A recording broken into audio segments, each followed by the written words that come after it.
Michelle Schumann. I'm here with the Austin Chamber Music Festival, and I'm just doing a little bit of practicing, and I thought I would give you a little bit of insight into some of the things that I've been working on. I'm working on here the Mozart Piano Concerto number 11 in F major that we're doing here coming up really soon. I'm always super excited to play Mozart with our Chamber Music Festival Orchestra. It's always really fun. And one of the things that I'm practicing right now is the area of the movements that is called the cadenza. And the cadenza was often a place where pianists could improvise or make up their own thing. So we're going to have a little bit of fun doing that. Do you want to know what a cadenza is? Basically, it's a fancy word for cadence, which maybe is a fancy word in and of itself. But what the cadence really means is basically the final chords that lead up to the end of a piece, maybe the end of a section or the end of the piece. And they're pretty simple. Like if we're, in this case, we're in the key of F major, if we had like an F major chord, right? So we're gonna have a lot of stuff in F major, and then at a certain point, it's gonna lead up to the end. And the famous chords that are used is the one chord with not the F in the bass, and then that leads to what we call the dominant 7, and then resolves to F major. You probably can hear that in your ear, like that. You've heard this before, right? So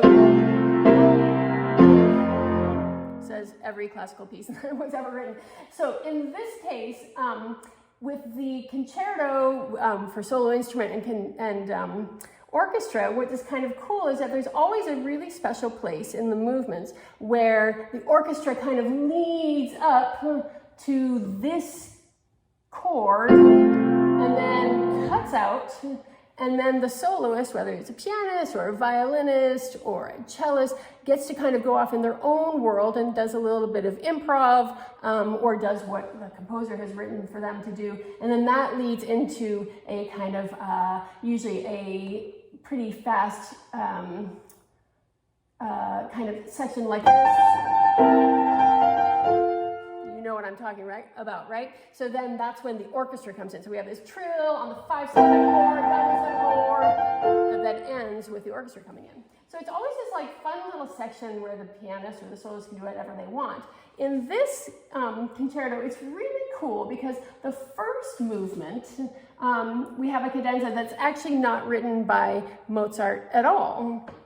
Although when he performed it, he would have had his own cadenzas, he would have improvised, who knows, he might have had some sketches, but for whatever reason, he refused to write it down. And so what we have instead here is we have a cadenza written by his father, by Leopold Mozart. I can just imagine the whole situation of like Leopold being like, you know, you've been performing this for a while. It's one of the first pieces that Mozart would have performed in Vienna when he was like putting on concerts himself. And so Papa Mozart was probably like, you know, you've been playing it for a while. We should get it published so you can make some money. And he's like, but we can't get it published unless you give me a cadenza. Mozart's like hedging. He's like, I don't need to do that. I have other things to do. Let someone else write the cadenza. So Leopold Mozart, Papa Mozart just gives up, writes the cadenza himself. And so you'll get to hear what Papa Mozart has to say about his son's work. It's a great cadenza. It's really nice. It's like exciting and it's fun. The second movement, which is the slow movement, we get that build up, same thing that leads into the cadenza. It would sound like this in the orchestra, a little bit like this.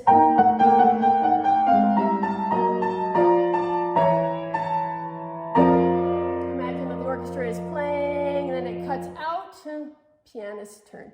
This time, Wolfgang decides that he's going to give us a cadenza to play. So he gives me a cadenza, I get to play it, it's so beautiful.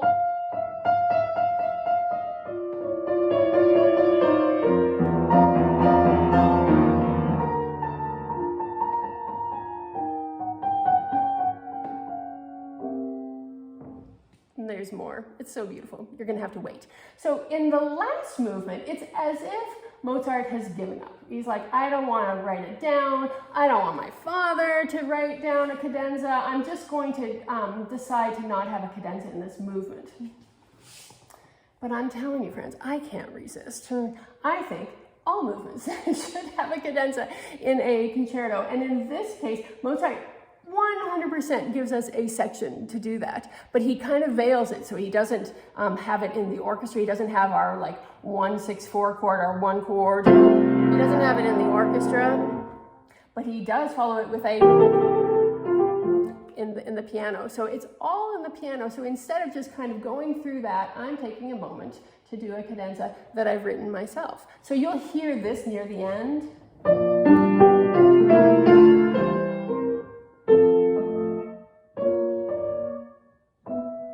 And then he ends up with our famous chord when I leave myself alone to do whatever I want, and I've written my own cadenza, and it's so fun to write a cadenza. It's actually my first. It's the first time I've written anything like this, and I just thought, well, why not? What a fun thing to do. And I had no idea what was going to happen. All I knew was that I really like the opening theme that the orchestra starts with. So I start with a little bit of that, but I'm going to have a little trill in the right hand so that it'll be kind of fun and festive.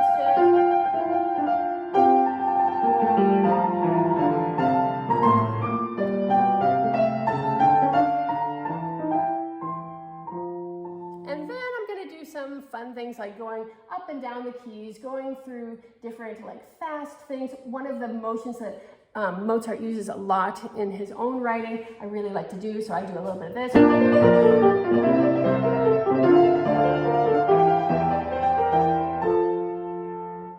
And then we end up at a place that is going to harken back to one of the themes that comes in the piano.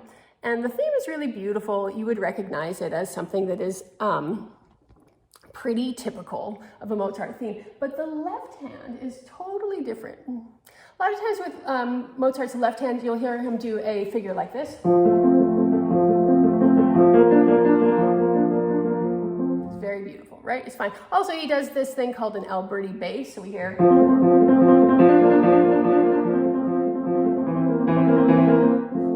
Also, you can kind of hear that in your ear, something that you would be typical of Mozart.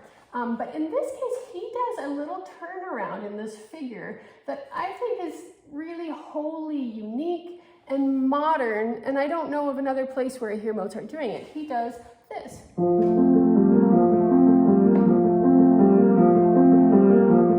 He could have done, which sounds a little bit more Mozart, but... So I have a little bit of fun with that, and it's almost as if when I get there,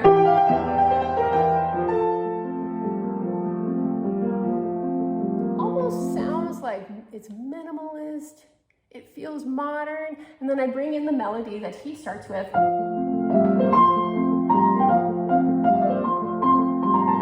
Which is beautiful, right? It just sounds so great. It's taken right from the movement. And then it's so wonderful then to go directly into the minor.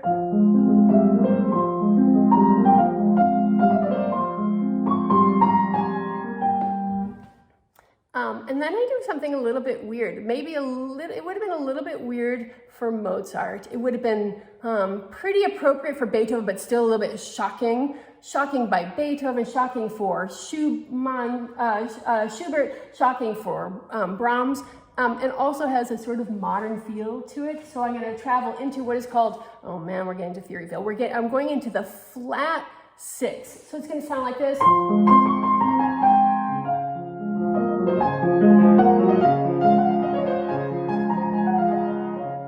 Oh, it's so beautiful, right? And F major to D flat major is really far away in terms of keys, because you have one flat in F major, and then in D flat you have 5 flats. So you have 5 black keys that you're playing with, whereas the first time in F major you just had 1. So it's kind of far away, and yet they share the same note. F belongs also in D flat major. Okay, it's my favorite thing to do in music, is this idea of what is called the common tone modulation. So we can sing into a totally different key, but when we have one note that combines them, it's like, oh man, it just feels so good. It's unexpected, it's far away, but it sounds so right when it happens. So I had fun landing in that. Most of this happened while I was improvising, and my ear kind of took me in a certain way and then was like, oh, here I am. This is definitely where I want to be. And then after I do some fun things,